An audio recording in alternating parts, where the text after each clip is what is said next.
embarrassing for all of us. Okay, nobody saw. Hello, Internet, and thank you for finding your way to this weird little corner of the web. It's a bit empty and a bit lonely at the moment, so I really appreciate you coming along. It is far too hot for this.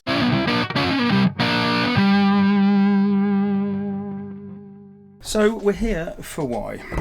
Well, partly because I am a massive attention whore, let's be upfront about that from the start, and partly because I want to talk to you about something.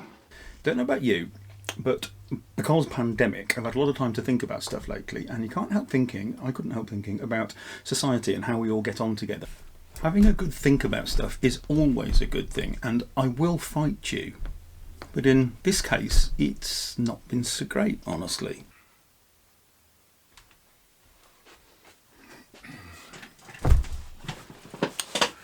Hello.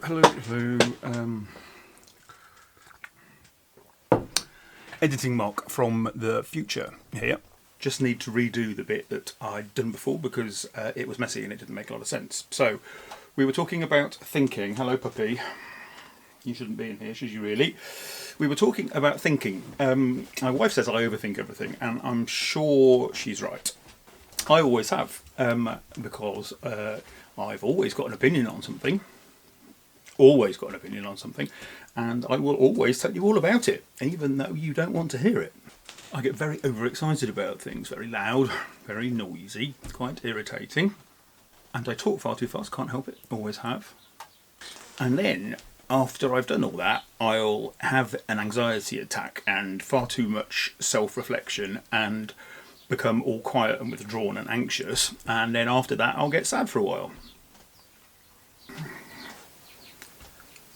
There's a wasp. I could go on. There's loads more. Seeing doctors about it for decades. You have generalised anxiety disorder. Sorry about that. Go and see a private therapist and hit some sertraline. Which is fine, and my GP is lovely. But it never seemed to explain everything. But lockdown. Stuck at the home with the fam. I have a wife and I have two lovely kids. And the younger kid, the female adjacent NB one, has many of the same issues that I have, bless them. She's a uni student, so she was at home, and we had more time than we've ever had for just sitting around having a chat. And because of all of her issues, she said that she'd been on TikTok of all things, and she had an idea and she would like to see a specialist. So we found a specialist online, and she asked me to sit in the Zoom meeting because anxiety, and the lovely lady at the other end asked her lots of questions which she answered and posed her lots of scenarios, and she came up with her solutions, and then the lady said, yeah, I think you have a thing and that we can help you with it. And then they went on to talk about medication and titration and side effects and all that sort of stuff, and I wasn't listening. I was not listening because I was sat there with my mouth open thinking, fuck me, I would have said exactly the same thing. I would have answered all of those questions exactly the same way.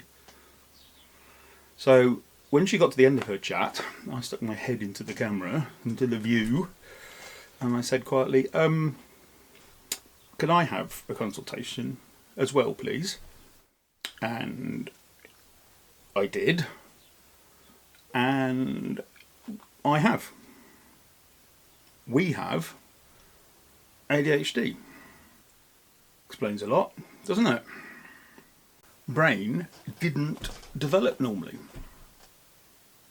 Doesn't function normally. Can't absorb dopamine as well as a neurotypical brain. So my neurodivergent ass is always looking for the next exciting thing, the next dopamine kick.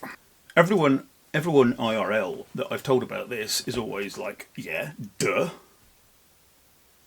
But I didn't know. I didn't realise. I just thought I was anxious and depressed. I didn't realise there was a reason for the anxiety and the depression, a physical, actual reason inside my head, a hardware problem, not a software one. It's been an absolute revelation. So anyway, ADHD, attention deficit hyperactivity disorder. Now, I thought that it was a thing that 7-year-old boys got. They fidget and shout out a lot, and then they get given Ritalin, and everything's okay. Well, that assumption could hardly be more wrong. I mean, it is that, but it is so much more as well. There are any number of conditions that go along with it, comorbidities. And it seems like I've actually managed to get most of the common ones fairly badly. So that's fun. Executive dysfunction disorder. I procrastinate like a bitch, last minute for everything, and that's typical. Emotional dysregulation. Well, I get way too extra about everything. Rejection sensitive dysphoria. Massive people pleaser, always tell people what I think they want to hear. Someone will be telling a story about something that's affected them in their life, and I will be, yes, I empathise with that. I absolutely empathise with that completely. So I go telling them about a situation in my life which is very similar, just to prove that I'm like them. Let's be best mates. Let's talk about this more. But what they hear is, let's make this all about me because I am a self-centered prick and I want to diminish and dilute your experience. Justice dysphoria, mood dysregulation, delayed sleep phase syndrome, coupled with mild narcolepsy, restless leg syndrome, which I also managed to get in my arms because I have to be more special. Auditory processing disorder, and it doesn't help that I'm actually deaf in one ear as well. Can't hear in crowds. Sometimes someone will say something and I'll say, sorry, what? And then just as they're saying it again, I'll interrupt them because now I've understood what they said the first time. Comes across as really rude. Don't mean it. Time blindness. Always very early or very late. Object impermanence. Impulsivity. Impulsive purchasing. Risk-taking behaviour. And there are more. I could go on. For hours, actually. I really could. Don't tempt me on this. So as you can see, it is a hilarious roller coaster of a condition, ADHD. Affects pretty much every aspect of your life. Anyway, a bit late, thanks. The medical profession could have done with this information 40 years ago, to be honest. But better late than not. Not late. No point brooding about the past, all those thousands of cringe moments, awkward social encounters when I've said something hugely embarrassing, made a dick of myself. Let's just hope in the future I'll be better at coping with all of that lifeage. Alright, I'm just going to go with it. Words are hard. Because I now take an amphetamine. Yep. As in meth. All a bit Breaking Bad. Whatever, I don't care what it is because it works. The anxiety that I used to feel constantly throughout my life are largely gone. The chronic depression that would make me unable to do anything for weeks at a time, pretty much gone as well. And cross fingers that they remain so, because that right there is enough to be life-changing. And that would do me. Of the other things, executive dysfunction is better.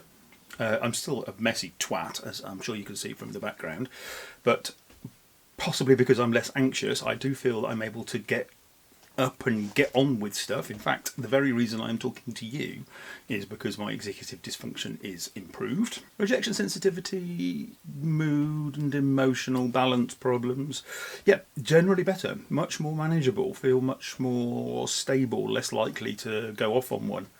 And the social anxiety that I used to suffer terribly is not completely gone, but then has it for anybody? Does anybody ever walk into any social situation where they don't exactly know what's going to happen with complete confidence? I don't think so. So maybe I've just gone back to a normal level of human experience. So generally, it appears that amphetamines are excellent. Who knew? Don't take meth, kids. Anyway, back to me from a few days ago. That way? That way. And we, going with it, we'll have a quick chat about what we're going to do about all this going forward. So what we're going to be doing on this here vlog is seeing how a short, chubby, middle-aged, beardy man manages to get on with the rest of his life now that he knows he's neurodiverse. What can he do to earn some money if he can't hold a job down? How's he ever going to have a social life if he never contacts anybody about going out ever, and when he does get invited out, he's just either really quiet or he's way overexcited? Is he ever going to be able to stop biting his fingers? Will he ever tidy the office? Will the bicycle over his right shoulder ever go in for service? How much coffee can one man drink in a day? Why does he have a sheep skull on his desk? There's not enough people here to make any serious difference. I don't think there's certainly no sign of any mainstream media here. Only the likes of me, and do I count as media? Congratulations and grandeur there, Mark.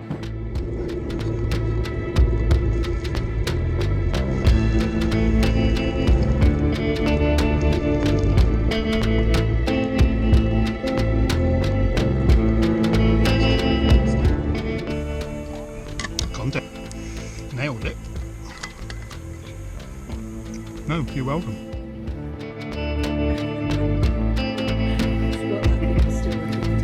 Yes, I need to.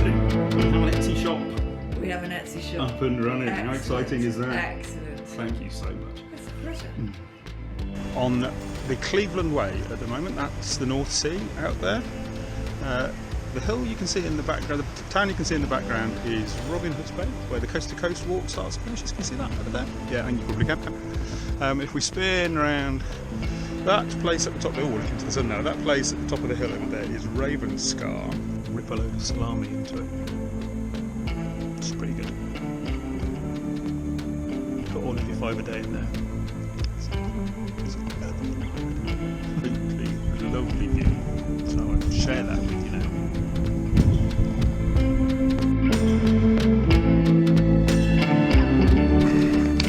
Still, yeah, making good progress.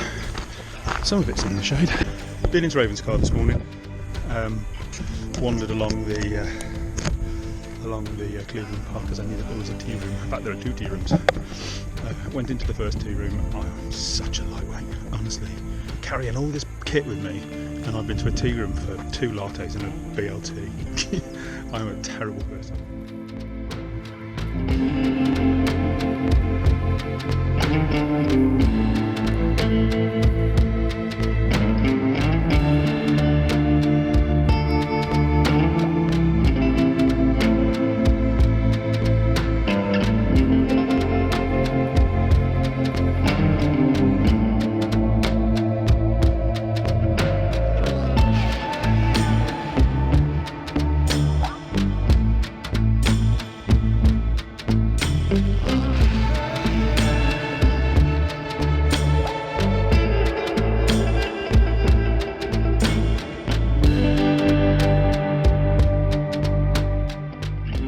So all that and more. It is way too hot for this. It would help if you like photography and art and music and writing and going into the outside and doing outside stuff, because those are all the things that I like doing and I'll be making films about. And photography is the one that I'm concentrating on to start with, because I need to start making some money, and I got let go from my last job, savings are not bottomless, and bitch got bills to pay. So I'd love it if you snurk over to my Insta, and I've got a Facebook as well. But mostly, I'd be really grateful if you go and have a look at my new Shut Up Mark Etsy shop.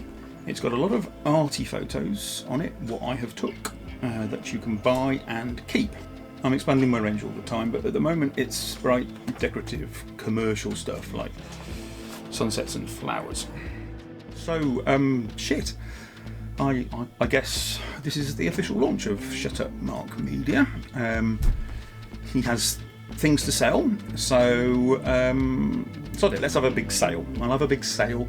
And when I've come up with whatever I'm going to do, I'll put it on all the socials.